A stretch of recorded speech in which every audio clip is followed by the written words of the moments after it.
Today's video is regarding HP OfficeJet Pro 9018 all-in-one printer, and I'm going to show you how to set up this printer with the MacBook and Wi-Fi of your home or office.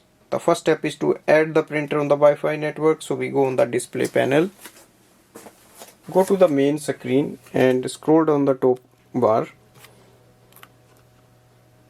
Click on the setting icon. Now click on the network setup. Click on the wireless settings and click on the wireless setup wizard. It will search for the available wireless networks in its range. Now select the network we want to connect it. Enter the password of this Wi-Fi network,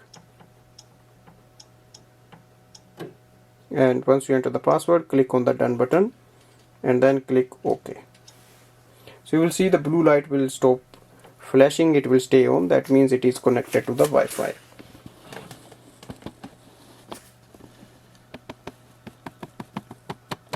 So it is connected and we click OK here.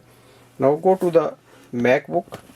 In the MacBook you go and open the setting, and in the setting you have to open the printers and scanner option.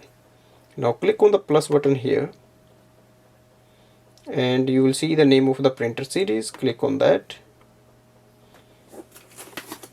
So just wait for it to load, and once it is ready, click on the add button below. Instantly it will add up here and you will see your printer is online with the green light here. So overall it's very easy to connect this printer with the Wi-Fi network of your home or office, and we can do the wireless printing and scanning from here. It's a very good feature, and this printer is very quick and efficient in the connection, so it takes only minutes to connect. Thanks for watching.